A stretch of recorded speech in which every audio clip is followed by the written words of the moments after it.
we live? We are live. I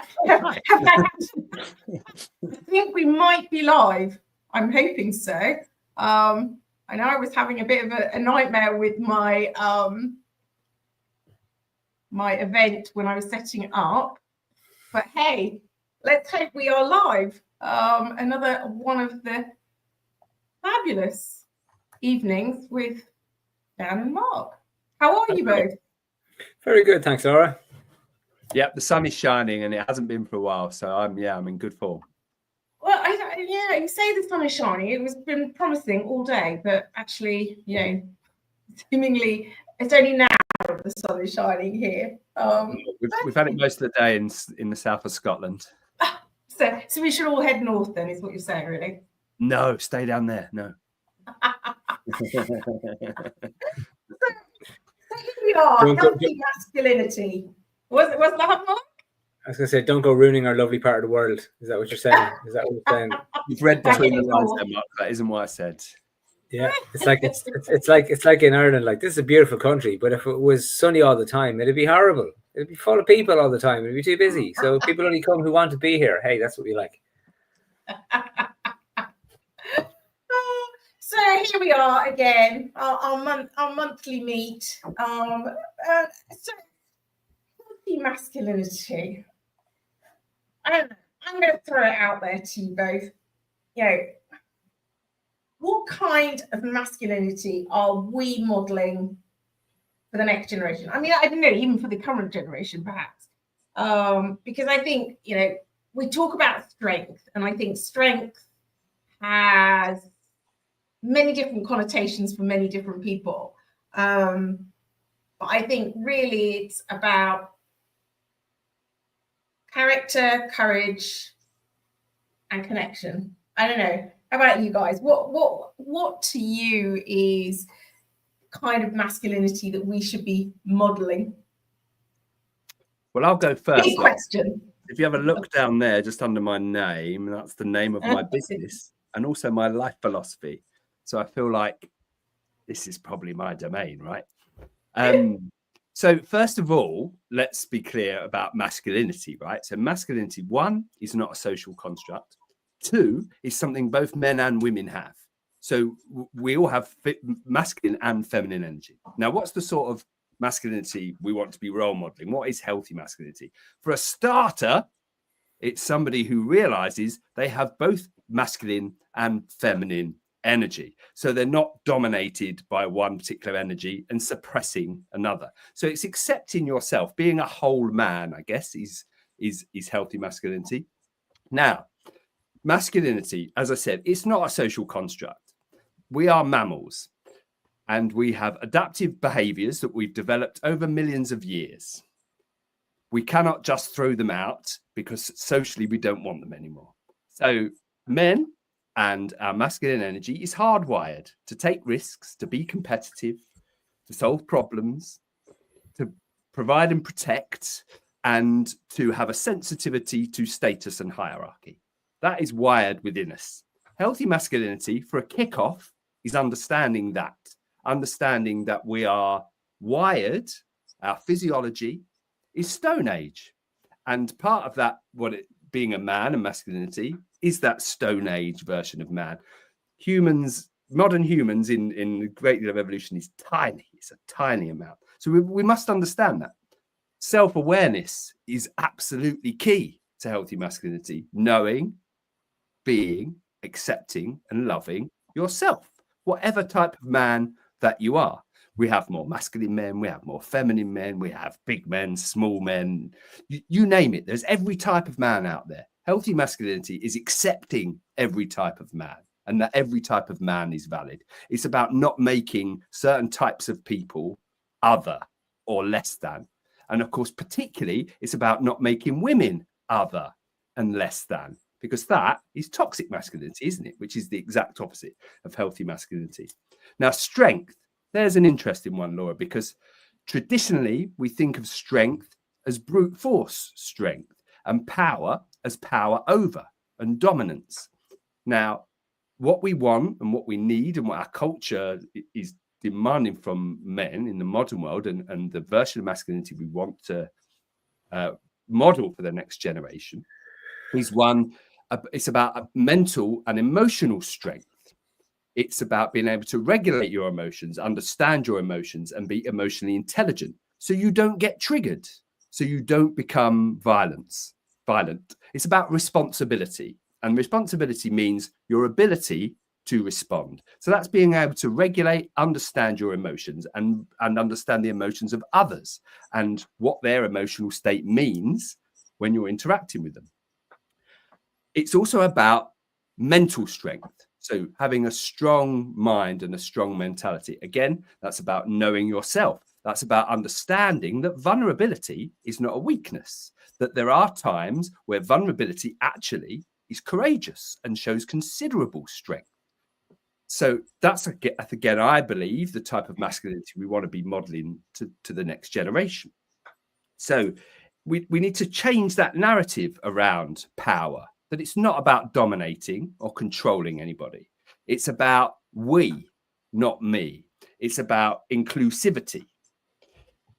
Because real power is power with, right? And it doesn't dominate. It taps into those lovely masculine qualities of wanting to protect and provide, but not protect and provide as in shut away in a cupboard and you do as I say and I'll bring home the bacon. That's not protect and provide. That's dominate and control. That's a different thing. That's not what we want. That's a place where masculinity or manhood went in the 20th century, because that is the cultural bit. That is the bit where we thought as men, that's how we want to be showed up. That's how we need what the world needs from us. That's how we need to show up. And let's face it, we had 2 world wars in the 20th century. So we probably did need a bit of that from men. We probably did need them to be able to compartmentalize their emotions and go and fight wars for us. Now, mostly there are, of course, wars going on in the world, but mostly in our culture these days, the only wars are cultural wars and are wars of division and hate.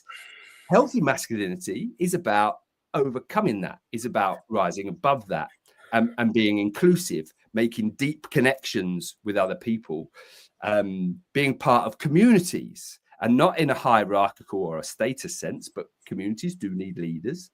And we need men to stand up now and be counted, to stop pointing the finger at other people, to stop blaming other people, to stop making things other, to accept and know and be themselves, and to create the space so other people can do the same too.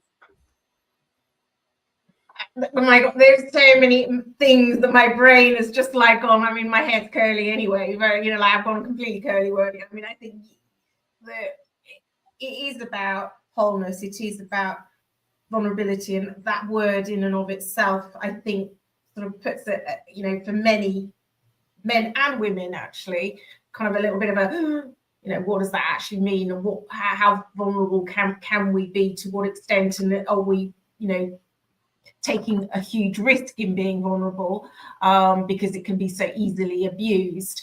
And Charles has made a point here in the comments: abused men and men in general aren't silent, we're silenced. And I totally hear that point, because one of the things that you both know, Mark and Dan, that I've been very passionate about is we need to hear the voices of men, and men and women need to be part of the solution. We can't do these conversations in a vacuum, because actually that doesn't enable conversations to move forward, for real change to happen. Only this morning I was sitting in the quarterly Kent Violence Against Women and Girls community event that Kent Police do.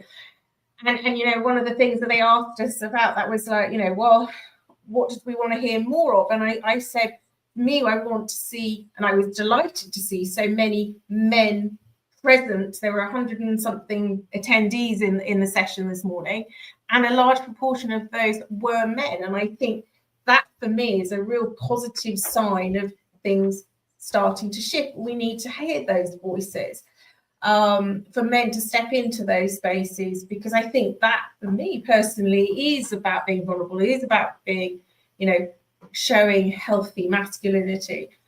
So I guess, Mo, you know, where's your thoughts about what healthy masculinity means for you, and you know, the way that you see the world as it is now? Look, it's a great question, and sometimes it's easy to address as what's the opposite of healthy masculinity. What does that look like? And I think you go online, you see what it looks like very fast. I'm often thought of, you know, as men, we tend to wear a suit of armor a lot of the time, right? And that suit of armor is to protect us from having to be exposed, to be wrong, to be weak, to be slow, to be not good, to be not great, to not win, you know? And when we do that, we're obviously in a very toxic masculinity space. But has anyone ever tried to walk in a suit of armor? It's very, very difficult. And you make a lot of noise. But because you don't realize you're wearing this suit of armor, you're clunking around the whole time. There's no freedom in that kind of masculinity. And as Dan, you were giving your great broad definition and idea of what it is to be healthy masculinity. I was reminded of, you know, you'll often see the picture, we've done it, I've done it, is as if a man sitting there with makeup on his face, wearing a tutu, having a tea party with his daughter, right? Because we will always do that. We will always do that because our daughter demands us in that space. And yet we struggle to take that man from that space and put that man into the world, because that man is not a man in a tutu. That's a man who's open and free to be in the situation that's presented to him by whoever is demanding of him in a positive way. And I think for me, that's kind of where we stand, to show up as ourselves in whatever is demanded of us, but to show up in the right way for what's being demanded of us. And that takes work, that takes lessons, that takes experience. There's no doubt about it. Like me at 15, you know, certainly was toxic masculinity. What did I know except football teams and my desire to be with women and this kind of stuff, you know? And like, but me at 25 had loads of these issues. Me at 35 still have these issues. Me today still has some of these issues too. Has these like underlying old ideas that I haven't properly exposed to the light, that I'll still kind of hold on to them until I get called out a little bit more, and I do get called out. But then when I'm called out, then the job is mine to show up, to be present of what it is I'm being called out for. How do I be here in this space in the right way? And I'm wary of the word authentic, right? Because I've had conversations with people where they confuse it and they'll tell me that, oh, look, like Donald Trump's authentic, you know, but I don't see that as being authentic. Like that's pure suit of armor stuff. Like, you know, it's deflect, project, right? Authentic is simply being present and being able to be you and being present in that moment. And that's the hard work, but that's the real work. That's the work that brings all the rewards. I think that's a really good point. It is about being present. And I think, you know, that is what authenticity is. I think, and I go back to the word vulnerability, which even as a woman, I think women, especially women who have been in predominantly male-dominated workplaces, have shrunk away from vulnerability. But I think authenticity is really what it's about. Vulnerability, kind of the word in and of itself implies that there is a level of weakness there, but authenticity and being present and being fully in the moment with what is going on and being comfortable with that is really what vulnerability is about, is it not? Yeah, and the word I really like, which is like authenticity, is integrity. And it's the word that came to mind straight away when Mark mentioned Donald Trump, because the guy tells outright barefaced lies. Now, he's authentic to an image of himself. Yes, he is. So this man of the people shtick that he does, which is complete and utter rubbish, by the way. I mean, this guy's elite. He's been born into money. He's spent his whole life peeing it up the wall, and now he's walked into power just because of his name. What's authentic about that? So, but for me, it's about integrity and honesty.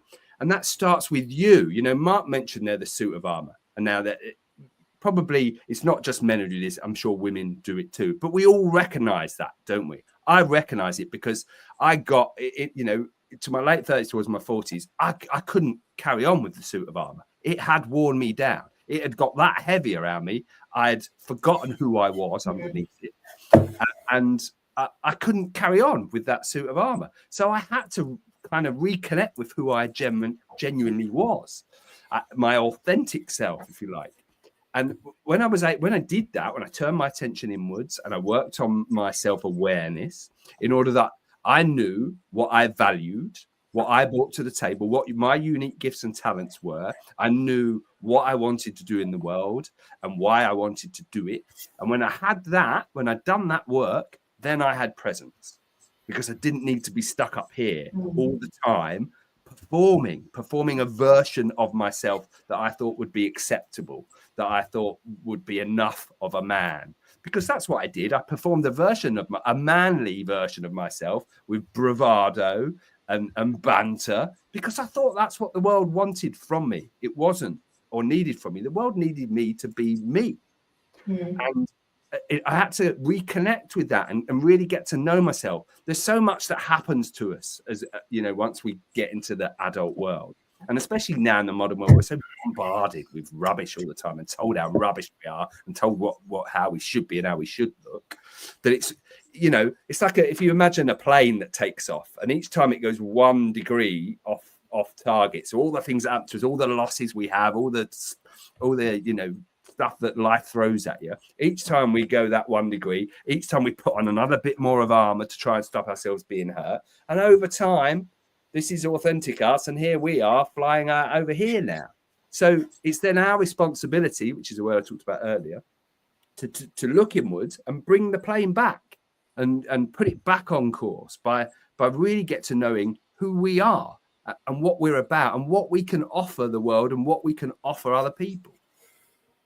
And I think that's the point, though, Dan. I think it is, you know, in just even in listening to what you're saying there, you know, I sort of kind of go, I want to say it's Ralph Waldo Emerson who says, you know, the greatest accomplishment is to be yourself in a world that's trying to make you into something else, or words to that effect. And I think it's really, really true, because, you know, we're taught that, you know, we have to, you know, take on so much of what the world tells us we should be. And I think this is one of the things that I recognize, just even what you're playing back there, I recognize that in myself, of becoming gradually lost into the dialogue of the mask that you had to present to perform in order to achieve within the workplace, and realizing actually how disconnected, you know, I had felt from myself. Now, I don't think that's, you know, necessarily just a, you know, a men thing. I think women can feel exactly the same, to be playing to a mask. And, you know, for me, it's, you know, lots of things that are happening in today's world where, you know, we're seeing apathy, burnout, decline in mental health, all of those things are the result of a disconnection between, you know, who we're pretending to be versus who we actually really are underneath, and that level of authenticity. And so we could equally call this, you know, healthy femininity as opposed to masculinity, because I think there is lots of similarity. I don't know, Mark, what's your thoughts? It's a very interesting point, and I know Dan did allude to that earlier on when he was starting his discussion on it. Like, the word vulnerability has popped up an awful lot, I think, from a male and a female perspective. And I was at a talk last weekend, and it was Martin Shaw giving these telling stories is what he was doing. Now, he wasn't giving a talk; he was telling stories. But in one of the stories, he talked about vulnerability, but he talked about it in a very interesting way. And it's like when we talk about the suit of armor piece that we all wear, men and women, you know, and like, you know, the female example could sometimes be looking so well that everyone thinks you're great, as opposed to, and the effort put in to do that, as opposed to you could be crumbling on the inside. Whereas those men, it's like, you know, I'm tough and I'm strong and there's nothing going on, right? But if there's no chink of light, if there's no crack, the light can't get in, and that's the danger in that. But he talked about being vulnerable, but he said being vulnerable to experience. And I think for a lot of us, we shut ourselves down and we look at our world, and our world is so polarized. They're wrong, I'm right. You know, they're bad, they're evil, we're good, right? And no matter what happens, we stick to that line because we are not being vulnerable to experience in order to shift that. And when we remove our ability to be vulnerable to new experience, well, then, you know, we are in a toxic space no matter what. Because that's the vulnerability we need to lead. Because that vulnerability, allowing ourselves to be vulnerable to experience, means we have to allow ourselves to change with whatever we are exposed to in that space, in that time. And even from the simplest thing. And I think that's one of the most important things for us to learn and to grow. And like if we take this back to the pure masculinity piece, like, you know, I think I said this before in this when I talked about I was about 22 or so, and I would have read a lot, but I wouldn't read books written by women. But like, you know, what's that got for me? Like, you know, and like, you know, what a level of ignorance that was. But that was what I thought. I said that there's nothing for me. So I wasn't allowing myself to be vulnerable to the experience of what that could be. And then until I decided, okay, I better start reading books written by women. I was like, okay, wow, I think I just missed out. And probably my favorite book is written by a woman, you know. And it's had to allow myself to be vulnerable to experience. That's a very simple example of it. But I'll bring it to family life, right? I live in a house with a wife and I have 2 daughters. And both my daughters are teenagers now. So obviously my eldest has gone through puberty, going through puberty, you know, hit puberty and is evolving into a proper teenager. We won't go there, but you know, so I had to start talking about periods and talk about what was going on in this house, because for me to remain invulnerable to that experience meant that I made it difficult and I made it a thing not to be spoken about or talked about or not safe. So I had to say, well, then I need to learn in this space. So I read her book on Now You're Growing into Female Body, right? Because I needed to learn. Because what did I know, right? And therefore I had to be vulnerable to that. So then the conversation, which is in line with your Together as allies, the conversation at the kitchen table can just be a conversation at the kitchen table, as if we were talking about, did anyone walk the dog, or did you see that thing that happened on the TV, right? It was just a conversation. And I had to learn before it, so then the conversation can happen in an open and right way. And I think that's kind of the journey for us in that space. And that is yeah, almost the definition, Laura, of healthy masculinity. What Mark has done there, and without blowing smoke up his backside because he's sat here with us, but that's what it's about, isn't it? It's about being able to step into the shoes of others, having that compassion, having that understanding, having that curiosity. So I can imagine the reaction of my dad talking about periods at the dinner table. I can see his face and how he would react. It's not just, do you know what I mean? Never. And you know, my dad actually, that was if my dad was even at the dinner table. I mean, because my dad would have been like working really hard, and you know, he was already gone by the time we were up in the morning, and he, you know, invariably, and it actually, ironically, was one of the things that, you know, he said before he died was he wished he'd spent more time with us as children. He learned with my sister because there's a big age gap between us. But absolutely, I think that is exactly the point. It's being comfortable with those conversations, because it's almost in the silence of those conversations not happening that says we can't have those conversations. They're hush conversations. They're conversations that, you know, happen to somebody else. It's not valid, it's not real, and that for me makes it much harder. And one of the things that, because I talk about often, is that, you know, every voice matters. And actually we can't have these conversations in a vacuum, because if we have these conversations in a vacuum, we don't change anything. But I think, you know, that word curiosity is crucial. I was listening, I attended the National Rail Safeguarding Conference a couple of weeks ago, and there was a guy who was talking about building trust and how do we build trust in a world that's so noisy.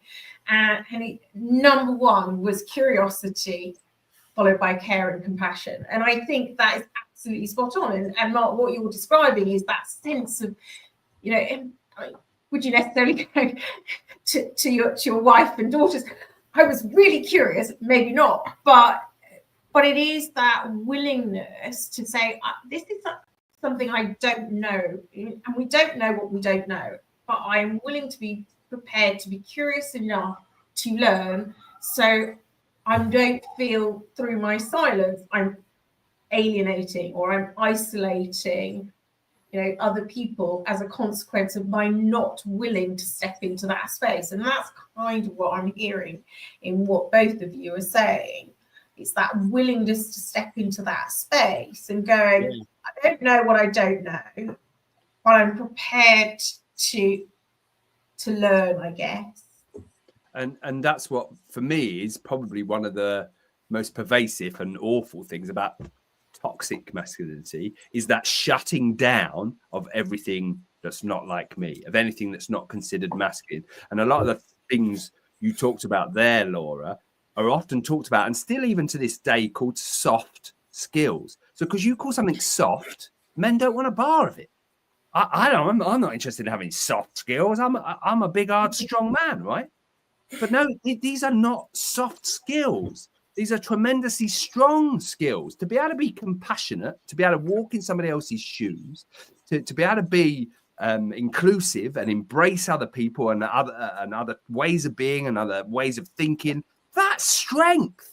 That is not soft. That is strength. Strength isn't dismissing everything that's not like you. That's not strength. That's weakness. But yet we dress that up as strength. And we call compassion and empathy and all those wonderful, inclusive things soft. Yeah, soft skills. That's mad. It is such a very valid point. Like, I'd never put any understanding to the word that goes before it, but it's so true. It's amazing how our cultural language define so many things. Like, for example, thankfully it's evolving, but the sporting environment was much more a domain for men than it was for women for an awful long time. And look at the language that's used. It's all war language that's used in a sporting environment, like it's all at this hyperbolic setting all the time in that space. And what does that say? Like, when you look at a lot of the language we use, it's got that, whereas the soft skills is such an example of how dismissive that is, Dan. Like, it's very insightful as to how our culture was formed and what our culture meant. But then, which is what's interesting too today, when you look at the rallying against that idea of breaking that down and where we are as a culture and as a society, the idea of a strong man being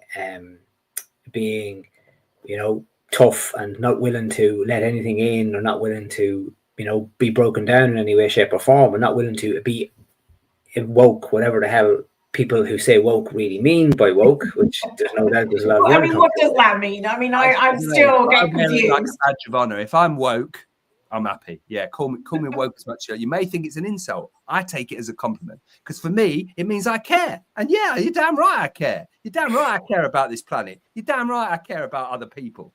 So yeah, I'm woke. Because it's such an interesting thing that, we have all these battles over words and that kind of idea of what they are. And as I was saying that, one of the most famous things in literature is Ulysses, right? Which no one has read because it's bloody impenetrable, right? I've actually read it twice, okay, just because I'm a nerd. It was on my CV that I did that. But what's very interesting is the main protagonist in the book is very much a modern man in terms of his masculinity. He is very open and encouraging and curious about the world, and consistently and constantly learning about the world, which is a very interesting protagonist in a book written in 1920 something and set around 1906, because it's still, we're arguing about what that is or what that really means, and we're still struggling to do that and to be there. Like when I mentioned earlier about books, and my favorite book is probably Gilead by Marilyn Robinson. It's a book about an old preacher who's just had a son, and he's looking back at his life, and he knows he won't be alive much longer, and he's very open to assessing his life and kind of going, wow, what was I thinking? Where was I going with that? How have I grown since then? And it's like a thing I love to, I've seen a couple of times, a play called Crap's Last Take by Beckett. I know I'm using lots of art examples here, right? But I think in art, we can really see ourselves. And I'm going Beckett to Joyce, right? So I'm being a little bit highbrow here, but this is a great play called Crap's Last Take, where it's where he's on stage and he's listening to a tape of himself that he recorded. He's 70. He recorded when he was 50 after listening to a tape of himself when he was 30, and he's calling himself an idiot. And he's laughing at the age of 70 at what an idiot he was when he was 50, you know? And I think we'll all do that. I think we'll all will. I was having a chat with my father-in-law the other day, and he was saying something, and I realized, oh my God, you know what? I bet you when I'm that age, I'm going to realize that right now I'm wrong about this. You know, it kind of dawned on me. But if we're not open to that being wrong, if I get to be 70 years old and I was right about everything all along, or I still believe I was right about everything all along, then what have I really learned on this whole journey through life? You know, it's life is an adventure, but it's also, the challenge is, are we still growing? You know, and I think that's the route into the healthy masculinity. Are we still growing? Are we still changing? Are we still open to whatever is in front of us in the space? Or have we shut it down? So I'm 47 years old, and I've learned every single thing I need to know. Yeah, it's hard to remember these days. I've learned every single thing I need to know. Not that I'm done and finished. It's over. Like, you know, that's it. And put it into a box. That's me into the rest of my life. Like, I think that's the key point, isn't it? It's are we, you know, I mean, I say that the day that we stop learning is the day we die, because we suddenly make ourselves irrelevant. And I think that's true of anybody. And I think it's that constant, you know, what do I know? What more can I know? What more can I learn? Because there is never going to be a day when there is no learning to be done. And I think for not just for everybody, that is the key, is to continually look to what more is going on, what's really going on here, how can I learn more, how can I grow more, how can I understand more about where I'm at, and so I, you know, some of us are a little bit older than the 47 years that you are young, Mark, but I'd like to still think that, you know, we're learning in every single day of our lives, everyone, whether that's you know, men or women. But I think equally a lot of that has to happen together, so that and men and women are stepping into that space together. Looks like, Laura, is collaboration, it's connection. That's what healthy masculinity is. This lone wolf BS has got to stop. It serves nobody, particularly the individual. You know, I read something on LinkedIn by Dr. Edward Snowden, Edward Rainbow. I always call him that, Dr. Edward Rainbow. He about how there's been studies done that show loneliness and isolation is as dangerous for your longevity as smoking. We all know now as a culture, we've said you don't smoke indoors, you don't force out. You know, smoking is horrible for your health. Loneliness and isolation is just as horrible for your health. But yet we have this cult of individualism and this lone wolf mentality. But we're not wolves. We're humans. We're social animals. We're at our best when we collaborate, when we find common ground, when we compromise. Compromise is not weakness, it's strength. Because it takes a really strong person to put themselves and their point of view aside and give some ground. That's strength, and that's what we need from men. We need that give and take, that you know, that walk in the path together. We need to ask questions, not assume that we know. We need to say, well, what do you want from me in this situation? How can I provide and protect? How can I make women feel safe? Instead of just assuming, oh, it's not me, Gov. I don't abuse anybody. I'm not a predator. It's like, no, this is on all of us. All of us. We've all got wives and daughters and mothers and aunties, and we want the world to feel safe, right? Statistically, the world is safer than it's ever been. But we want people to feel safe. We want them to feel safe to be themselves, to go where they want, to do what they want, express themselves in the way that they want. And it's up to us all, every single one of us, male or female, to create the environment for that to be the case. We can't just sit and wait for some other sod to come along and sort it out. This is on us, all of us. Yeah, I absolutely agree. I mean, you know, it is everyone's responsibility. You know, we know that when people feel safe, not only do we individually flourish, but we collectively flourish. I mean, that's been seen in, you know, many a study. and I think, you know, it is about recognizing, you know, and you know, I've shared this phrase before, that we're more similar than we are different. But those conversations have to, like I said earlier on, not be held in a vacuum. And I know, you know, we've talked before, and, you know, I know Graham Gordon uses the phrase that we need to activate the silent majority, the 4 out of 5, not the 1 out of 5 who, you know, actually sadly dominate the headlines. But it's how do we, you know, activate that 4 out of 5 so that they know that they're not alone, so that they know that they belong. Because of course, one of the big things is, you know, they don't want to talk up, they don't want to be curious, they don't want to show the compassion because they think that they're the only ones. And so how do we change that narrative? Again, you can't do that in silent silent men only groups, women only groups, because that just keeps it in those two vacuums, and the systemic change that's required never shifts.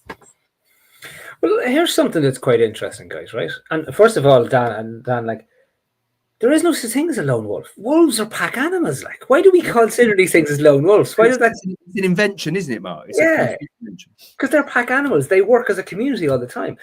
You know, what's interesting, Laura, like when you're saying about, you know, we need to be in spaces together, right? Everyone here uses WhatsApp, right? It's kind of, you know, the generation from what, I don't know, but probably about 30 up to probably even our parents. You can't work out how to use Snapchat because Snapchat's just it's too much. Right? For my brain. So I'm in a countless WhatsApp groups, right? The majority of them are just men. The majority of those groups are just men. Now, they're not men's groups per se, Dan, as the one that you're setting up too. And I'm in one men's group, but they're a group of lads from home, group of lads from college, group of lads from, you know, about this sport, group of lads from this sport. They're all just groups of lads all over the place, right? You know, which means then that I'm keeping the conversation going in that space. And, you know, we often see those jokes about, you know, if the lads WhatsApp group got released, you know, it's got released into the world and the danger that would be, which in itself is a damning statement on us too, in its own way, you know, and you know, how do we change that a little bit for ourselves, right? How do we have the strength that you're speaking about to actually go, you know what, this group needs a little bit more diversity in here, you know, we need to try and become a little bit more inclusive in that way and in that space. And I think that's important. And it's interesting how, from a social perspective, like we look at LinkedIn, right? We're nearly in a group at this point in LinkedIn with a lot of other people, and gender makes no difference in that open space. So why in a closed space does gender make a difference? What's the conversation that's happening in a closed space that can happen in the open space that means that we have to divide it in two between two genders? And that is the important question. Why is it that we have to have it in a closed group? What is it that we say in those closed groups that we're not prepared to say in a bigger group? And the thing is for me, I bet there are some things that aren't said in a more diverse group, but then we don't change the world. I mean, not everybody wants to change the world, but I think sometimes the narrative works for us. Sometimes that we sit in these groups, and then sometimes it doesn't work for us. But it's like you can't really have both. We need to either step in and say we want to change things, and therefore we have to lift our head above the parapet to say for that change to happen, we actually do need to hear voices and accept those voices in whichever way, you know, they are presented, because every voice is valid.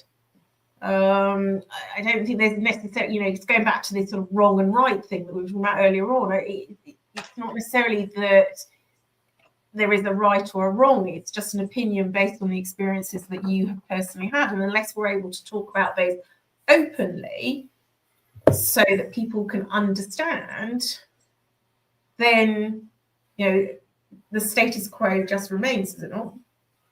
Yeah, it does. And again, for me, it comes back to that word integrity. You know, if you're in a lads WhatsApp group and you're showing up in there in a way you wouldn't show up in other spaces or in your normal everyday life, you lack integrity. And that lack of integrity is a problem. It's a problem for you and it's a problem for everybody else. We've all got to have the strength of character to show up as 100% ourselves unashamedly in all the spaces we exist.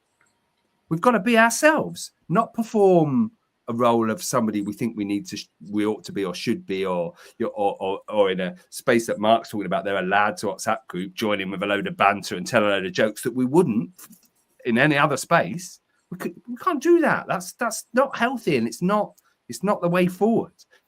I understand it, and I've been in groups like that. You know, in my 20s and in my 30s, that was me. I was that person. I used to mock and deride people. I'd say it was banter, mate. It's banter. But that's who I was. But I at least had the integrity to be like that in every space I was existed in. I didn't hide that. I didn't choose to be like that just in a closed little group where no one could see me, just a few other people I knew wouldn't complain. I'm quite an out there person, so I was out there with this stuff, and boy, did I get tripped over a few times, and did I develop hell of a lot of shame and guilt about the things I did and the things I said and the way I behaved. But I've confronted all that now, and I've processed it, and I've looked at it, and I've let it go, and I'm happy with who I am. But again, it comes back to that integrity. It's that word, integrity. It's what I keep thinking about when we're having this conversation, and that's, you know, being really comfortable in your own skin. That's strength, right? Is when you really know yourself and you're anchored in who you are. So no matter where you are still showing up as that person. I left the WhatsApp group a few years ago. There was some guys I played football with. They started sharing racist jokes. I wasn't having it. I wasn't having it. I said, the line, this is inappropriate. I don't like it. I'm leaving this group. I love playing football with you every week, but this isn't going to fly with me. And off I flounced out of the group. And I don't know what they said afterwards when I went or what happened. But that for me was integrity. I wasn't going to let it fly. I wasn't just going to go, because that's what too many of the 4 in 5 do. They go, and don't say anything, do they? And I think that's the thing, is how do we ignite the 4 out of 5 who do that, who do wince, but then don't do anything to it. So, you know, and still would sit in the WhatsApp group hearing that, but just wouldn't voice, you know, what they thought about it, where you kind of voiced and said, this is not getting my play. Laura, I like to think that a few of the others felt empowered to do the same. Actually, when I did that, and I don't know because I left, but I like to think a few of the others went, do you know what, fellas? I'm not keen on this either. I don't agree with this. I don't find this funny. And I think that's it, because until somebody does that, you know, and takes that leap, it's back to my point about lifting one's head above the parapet. But I think, you know, everything that we've shared this evening, you know, I think actually the word is not necessarily vulnerability. I think it's integrity. I think integrity is you know, I am living to my values, and my values are this, and I think that is true. That is healthy masculinity, really. It's not, you know, vulnerability is a slightly nuanced word that can have many, you know, permutations of what that actually can be interpreted as. But I think integrity, being true to who one is, what matters most to them, and standing up for that and putting one's head above the parapet. Would we say that is ultimately healthy masculinity? We had to kind of summarize it into a little snapshot sentence. Yeah, I'll put my name to that. Yeah, well, it captures the strength we need to show up in the world, you know. And I think, like, as we were talking there, right, and I was starting to think outside of, right, well, what groups am I in outside of, like I say, your close groups, right? You know, how well shared are those groups? I cycle with a group of lads, right? You know, go for pints with the lads, you know. It's kind of things like that, right? I do spin classes, and great, there's women in that group, right? You know, I'm trying to see where else is that space, right? But it's I think there's a question on that integrity, and we might struggle for the courage and the strength to demonstrate that integrity, to hold that integrity for ourselves. And a way to kind of do that, I feel, is to kind of ask ourselves, right? One, what would our children think of what we're saying here, what we're doing here, right? What would our future self like us to do in this situation? Because our present self is maybe struggling, but our future self will always knows the thing we could do, because they're in the future and they've got the hindsight experience of what's happened here, you know, and what this really means.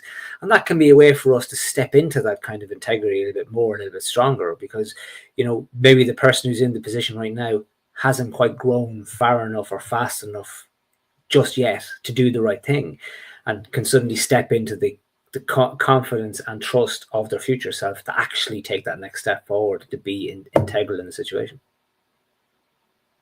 Yeah, and I know that's really powerful. I think it is that space, isn't it, to step into. I don't know, we could talk, I mean, probably for half the night on this, because I think it's such a, well, one, I think it's really, really important topic. And I think, you know, even just as I've been listening to both of you talk, I think there's one thing that I continually come back to is, how do we, you know, men is so put as an equal to sport, and yet we never talk about all the creative side. And Mark, you talked about reading, and, you know, finally getting to read a book written by a woman. But all joshing aside, how actually embracing our creativities is actually really important as part of healthy masculinity, which I think is a whole other subject. But I'm very conscious of time, and we'd love to chat all night. So one closing thought, if I can speak, one closing thought from you both. Dan, what do you want to share with the world? Know yourself, be yourself, love yourself. Mark, and your follow up to that? When you learn to own your story, then you learn to rewrite your story. I love that. Brilliant as ever. Thank you both for marvelous conversation. Until the next time, when we will have more conversations, have a good evening, one and all. See you now.